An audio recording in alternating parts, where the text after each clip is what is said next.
I'd like to call to order the October 3rd, 2022 meeting of the West Bridgewater School Committee. Please rise for the Pledge of Allegiance. I pledge allegiance to the flag of the United States of America and to the republic for which it stands, one nation, under God, indivisible, with liberty and justice for all. A moment of silence. Thank you. The listing of matters are those reasonably anticipated by the chair, which may be discussed at this meeting. Not all items listed may, in fact, be discussed, and other items not listed may also be brought up for discussion to the extent permitted by law. This meeting is being shown live on cable and is being live streamed on the West Bridgewater Community Access Media website, wb-cam.org. A recording of this meeting will also be made available on wb-cam.org. I'd like to introduce Ms. Madison Ellis to the committee. Maddie, thank you for being here. And we're going to change up the agenda a little bit so we can get you to practice. And we're going to have the student rep update now. So for the Spring Street School, the kindergarten and preschool classes have settled into their routines and are enjoying the beginning of the school year. Teachers are looking forward to seeing their families later this week at curriculum night. It was great to see so many students and staff wearing yellow last Thursday in recognition of National Childhood Cancer Awareness Month. At the Roselle McDonald, the students at RLM are focused on passion during the month of September. Teachers worked with students on identifying something to be passionate about, and students shared their thoughts on passion on the morning announcements on Mondays and Fridays. We have also kickstarted our PBIS program. Teachers reviewed with students the expectations in various settings throughout the school. Students will be earning positivity points for exhibiting positive behavior, and those points can be later used in our school store. Everyone is excited for a new program. It was great to see so many families at curriculum night. Teachers enjoyed sharing the expectations and new curriculum programs for the school year. At the Howard School, students finished the month of September full of Wildcat Pride. On the 28th, students engaged in a full day dedicated to the school's Wildcat Pride, which ended in a school-wide assembly. During the assembly, each grade level shared their Wildcat Pride in different ways. Grade 4 presented a grade-level team-building puzzle of a paw print dedicated to Pride. Grade 5 students presented their pride through writing pieces, raps, songs, and grade 6 students presented their pride through writing excerpts. The assembly ended with our second annual Are You Faster Than a Sixth Grader, where multiple 6th grade students beat Principal Lehman in a race. On Friday, grade 5 and 6 participated in an assembly on safe social media use. The assembly focused on preventing cyberbullying, fighting back against social media addiction, understanding social media motivated violence and how to stop it, and safely reaching to and helping reduce hate speech on social media. Finally, the day ended with our monthly PBIS Pride Raffle. At the Middle Senior High School, there's a family night planned on October 5th for multilingual families in the cafeteria at the Middle Senior High School. The evening will begin at 5:30 and will end approximately at 6:30. We are planning a presentation on back-to-school basics for families, how to check on your child's progress, where to find the lunch menus, how to communicate absences, how to navigate the school websites, how to build literacy skills at home, how to communicate more easily with the school and teachers, etc. There will be time for questions, and community resources will be shared as well. The first WB Captain's Breakfast was held last Friday. There was a great discussion among our student-athlete leaders. This will be a monthly meeting to help bring all captains together for monthly discussions in school spirit. Last Thursday, all students and staff were encouraged to wear yellow in recognition of Childhood Cancer Awareness Month. Ms. Diedrichson is also selling magnets for one of our own students, Bella, who is an inspiration to all in her fight against this disease. We are gearing up for homecoming on the weekend of October 14th and 15th. Each fall sport will have a home game that weekend, as well as a wrap-up homecoming dance on Saturday night. The dance is for only students in grades 9 through 12. Tuesday through Friday, leading up to the 14th, will be our annual WB MSHS Spirit Week for all students in grades 7 through 12. All right, thank you very much. Have fun at practice. Thank you. All right. Next, we have the approval of minutes from our September 12th meeting. I'd like to make a motion to accept the September 12th, 2022 meeting minutes as presented. Is there a second? Seconded. Moved and seconded. Any discussion? All in favor? Aye. All right, so moved. Superintendent's update, Mr. Bodwell. All right, thank you, Mr. Hume. I've sent you my goals. I once again did 6 goals. I think I said last year I wasn't going to do 6, but it seemed to work out that they really seem to fit what we're doing within the district. So I'm glad we have 6 goals. They're student learning goals, professional practice goals, and district improvement goals listed amongst the 6. The goals have been shared with our administrative team for consistency and continuity, so their goals will be working in conjunction with mine and vice versa, and also working down through the educator goals. All the goals reference the superintendent's rubric and standards. Within the goals, they list actions, strategies, and timelines, as well as intended outcomes at the end. So what are we looking for? What will be the product at the end of the goal? Some of these goals are one-year goals, and some you'll see are multi-year goals we started last year, and we continue to work through them. So just to briefly go over the goals, the first one is a goal that we did begin in the past, addressing the lack of resources. So we're going to continue to work with the administrative team, looking at our programs to see where we need to add staff appropriately, and how we're going to fit that into the budget. We've still continued to use ESSER funds, but we also have been benefited by the town providing us some more money, so we've added that to the budget because we know the ESSER funds will run out. So we're really trying to work to prioritize the greatest needs for our school district in the greatest areas. Our second goal has to do with instructional leadership and student achievement, always a #1 focus of ours. Next month, we'll look at our MCAS scores, we'll look at our student achievement, we'll see where we fall compared to the state. We know we've got some work to do. This has to do with myself and our leadership team getting into classrooms, observing teachers, and having great conversations with the admin team to best support student learning. You'll hear tonight from Mrs. Yanis about the new programs that we're starting in the district, our elementary literacy program and our middle senior high school math program.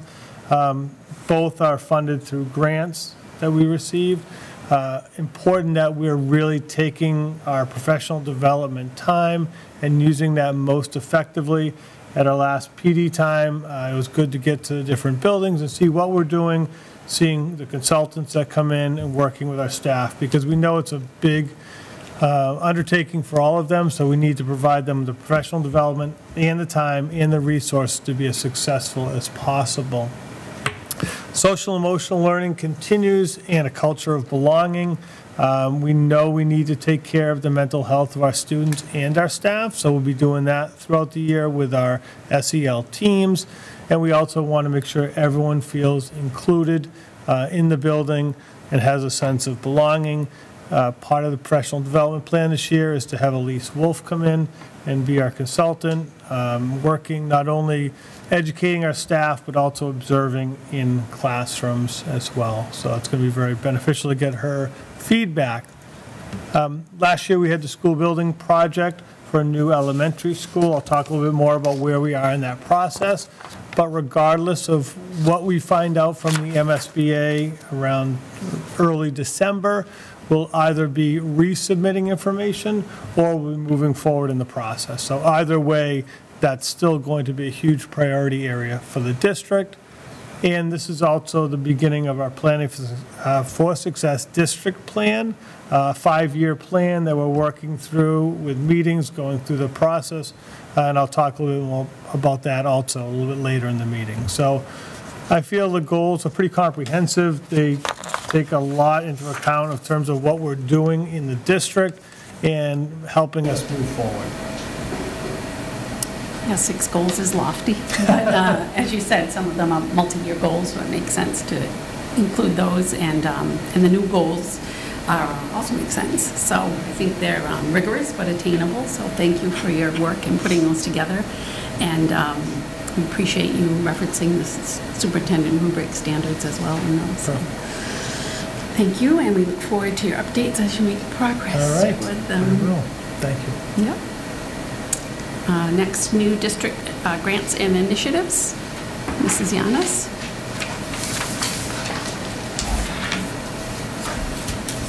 Good evening, everyone. So last year in June, it was April or May, we received the Accelerating Literacy with High Quality Instructional Materials grant. It's a big grant. It's almost $113,000. We also received the Accelerating Mathematics Instruction Program through DESE, which was $45,000. Recently we received the Research to Practice Evidence-Based Early Literacy Grant for about $54,000, and then just last week we found out we were awarded the Mass Lead for Literacy Institute grant for $7,500.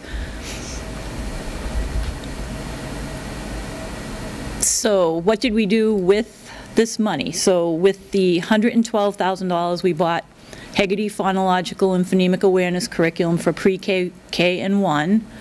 We also bought Wilson Foundations for the K-3 teachers. We bought the curriculum Wit and Wisdom for K-5 teachers.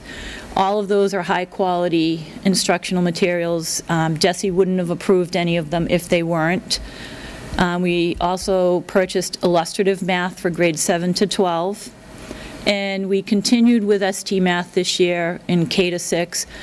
That wasn't new, but it was paid through the Accelerating Math program this year. The grants that we received recently, we have one grant that we are working with a consultant from DESE. She's amazing. She's already spent a lot of time with us in the last week. Keith is taking the lead on that, and we have a literacy team at Roselle, McDonald, and Spring Street, and working closely with this literacy consultant, she's going to help us implement all those new programs. We also will have PD on the programs. We have started a collegial relationship with Easton Public Schools, and one of their principals and their reading specialists came over and provided PD in Wilson for us on Wednesday. It was great to see them and hear from them. The teachers seemed happy and felt better after having that PD. We also will start the next 3 PD days. We have Wit and Wisdom professional development as well. The high school math team is working with the math consultants through illustrative, and they're also working very hard as a department. We're just very excited. These initiatives are going to help us close any gaps that are lingering out there, and it's something the district sorely needed for a long time. The elementary teachers K-3 were trained in the science of reading last year. Jen Enos and Amanda Higginbottom did a really nice job with that, offering PD and after-school PD as well for the teachers, and almost every teacher attended the after-school piece as well, and it was pretty rigorous. It was almost a college-level course with all the work they did. So we're heading in the right direction. These grants are helping us, and does anybody have questions? No? All right, thank you. I'm very excited for this year. Going on. Next is the MSBA update on the senior study. Perfect. So we found out in August that we were selected for the senior study, which is the next step in the due diligence process by the MSBA. Just to back up a little, we did submit the 2 statement of interest last April for the Roselle McDonald and the Spring Street School, looking for a hopeful consolidation project. So we were one of, I think, about 60 districts that had submitted a statement of interest for a core project, which is a full project. It's not an accelerated repair. That's a different one if you're looking to do a roof or windows or something like that. So we're basically one of the top 3rd in the state in terms of moving to this next process. It's not an invitation to join the MSBA.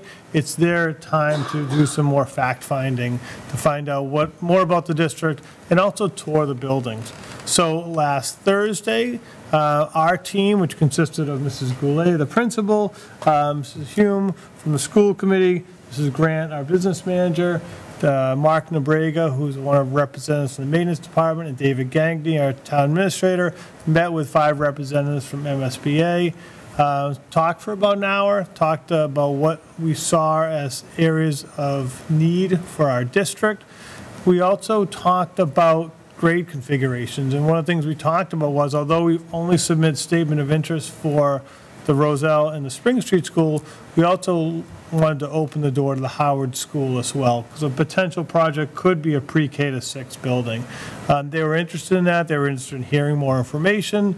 They asked if we, put information out, and I said we put stuff out in newsletters. We've talked about it at school committee meetings, so we've had some good open dialogue, and it's something that they will certainly consider as we move forward.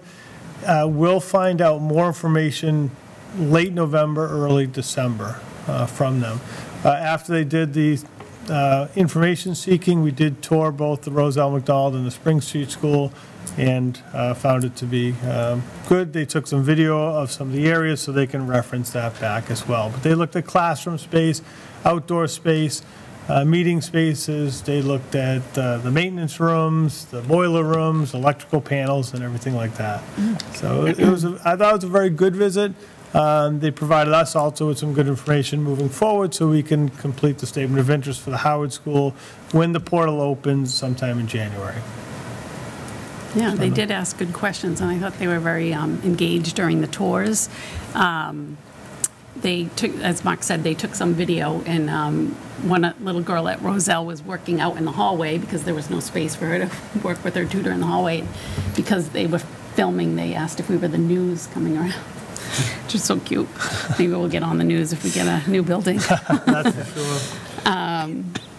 Any questions on that? No.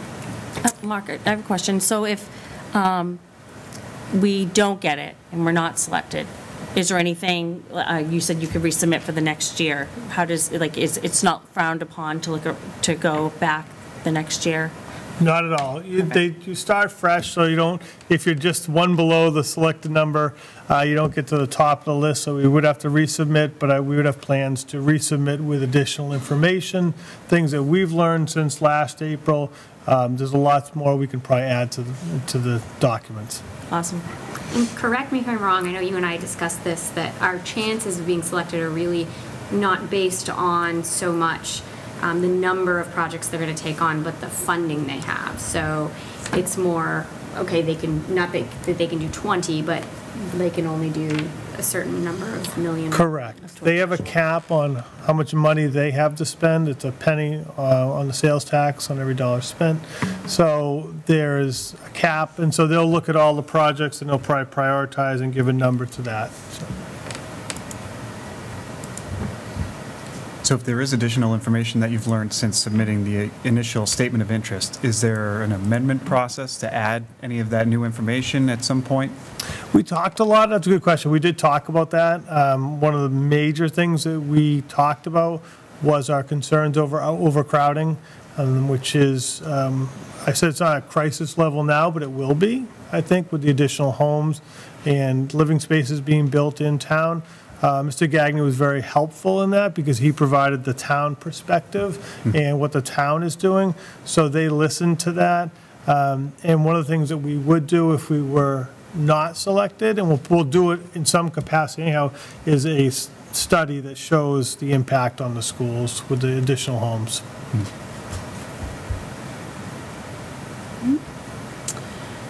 All right, next up is Planning for Success update. Yes, we've been busy. So on the 22nd, we had our first of 7 meetings for Planning for Success to create our district plan for the next 5 years. It was an amazing group. We met in here. There were 30 people, representatives from pre-K to 12. We had 2 school committee members. We had 2 additional parents, and we had 2 students here. As well as our administrative team. And it was great to sit, and we sat for about 3 hours. The first session was envisioning the future, so we're looking at what West Bridgewater will look like in 2027 and not what it looks like in 2022. What do we envision? What do we see? And it was, I think it was a really good process to go through. We've got a very skilled facilitator who has done this in many different districts. And the plan is to come up with a collaborative document that will be a living document that we'll use, and we'll create action plans every year over the next 5 years. So we'll have 7 total meetings.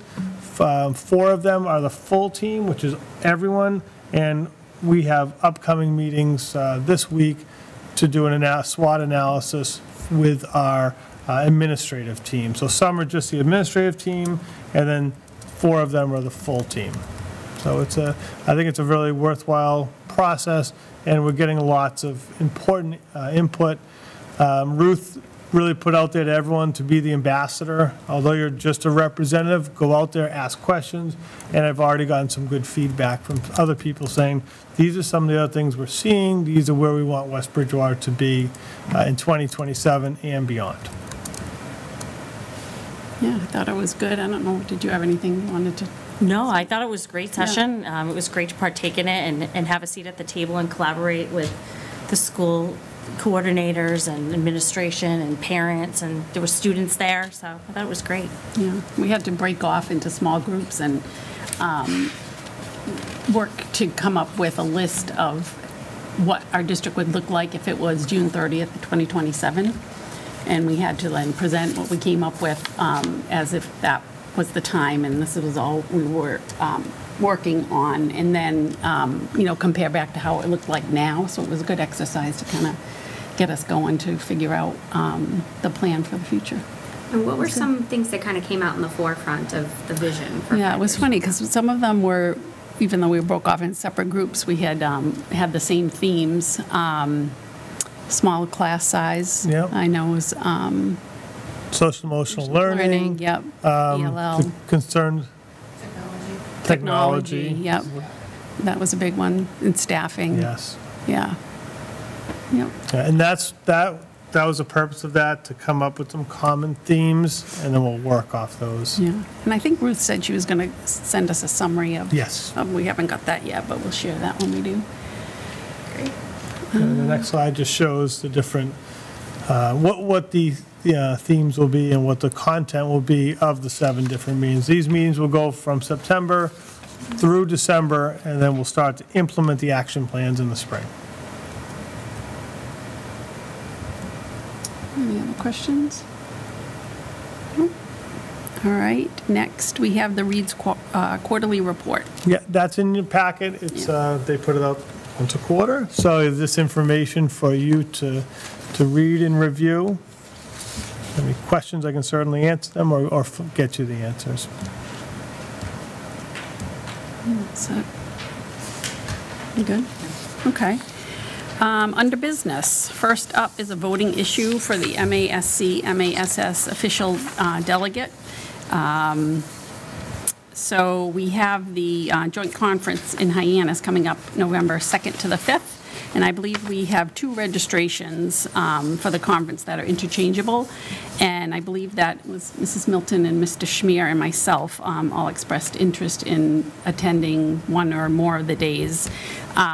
What we need to decide now is who's going to be who's going to attend the MASC Delegate Assembly that's scheduled for that Wednesday, November 2nd at 3 o'clock. And I believe we have to both submit both a delegate and an alternate to attend that assembly. I'm not sure if you guys have a chance to review your schedules. I myself am free on that Wednesday. Wednesday works for me. It works for you too. I'm flexible on which days. On the days too. Would either of you want to be the, I know I've done it before, but do you have an interest in representing us in the delegate assembly on that Wednesday? That's fine. Sure. Yeah. Yeah. Does one want to be the main delegate and one the alternate if the other one, for some reason, can't vote? Rock, paper, scissors? Yeah, that's fine. That's fine, I can do it. That's You'll fine. do it, okay. And then you'll be the alternate? Yep. Okay. So since this is a voting issue, I'd like to make a motion to nominate Mrs. Milton as the delegate for the MASS-MASC Joint Conference in Hyannis as our delegate, and Mr. Schmier as the alternate. Is there a second? Second. All in favor? Aye. All right, and then we can kind of just talk offline on the other days and see what we want to do for attendance on those days. Okay. All right, thank you very much. Also under business is our Inclusion Matters update. Mrs. Dragonetti. The mission of Inclusion Matters as West Bridgewater Special Education Parent Advisory Council is to build inclusive schools and community.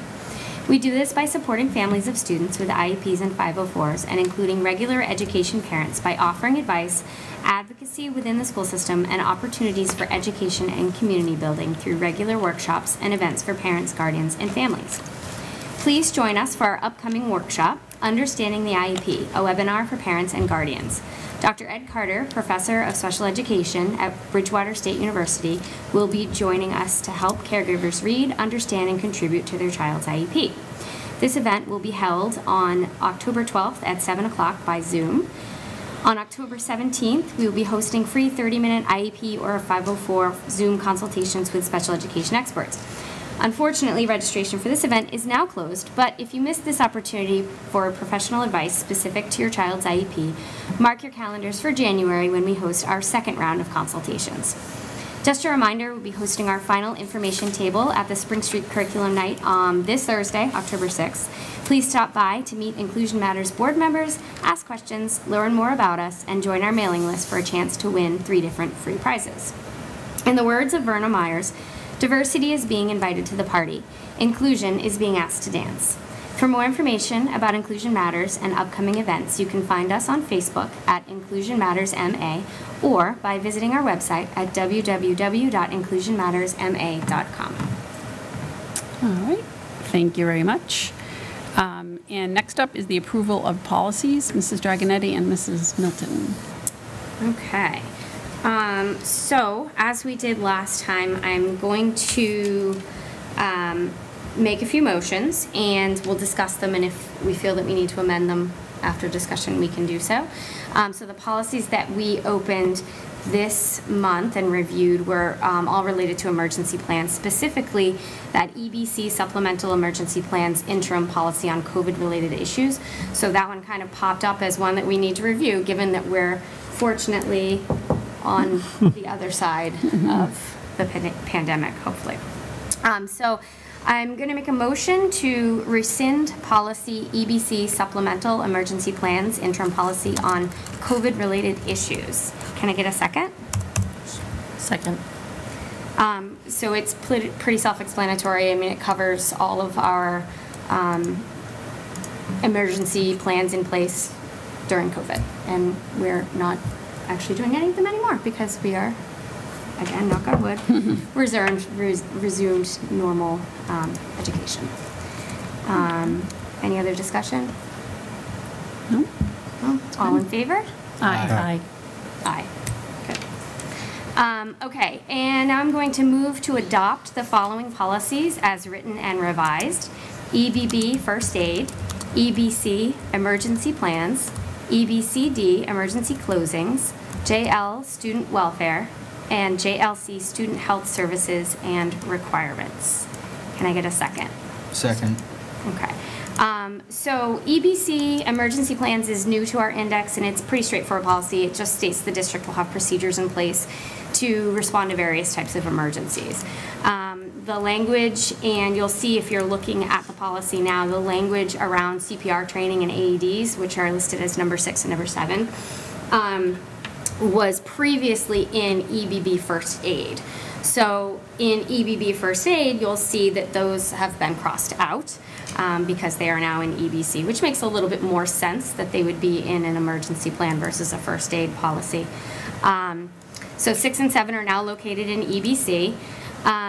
The other change to EBB First Aid was the language around naloxone, which currently exists in policy JLCD, administering medications to students.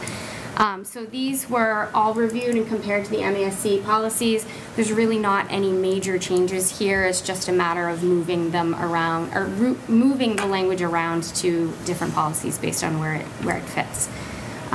There were some minor revisions to JLC based on MASC recommendations, but I think it was very minor, just the word administration, I believe, and one other. And then as far as EBCD and JL, there were no edits to the content. We just updated the cross-references at the bottom. Are there any other questions, any other discussion? No? No? Okay. All in favor? Aye. Great.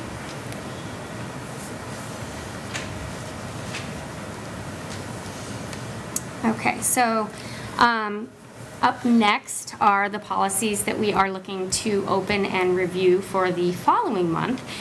You'll see they're all related. So JLCD was one that was cross-referenced this month.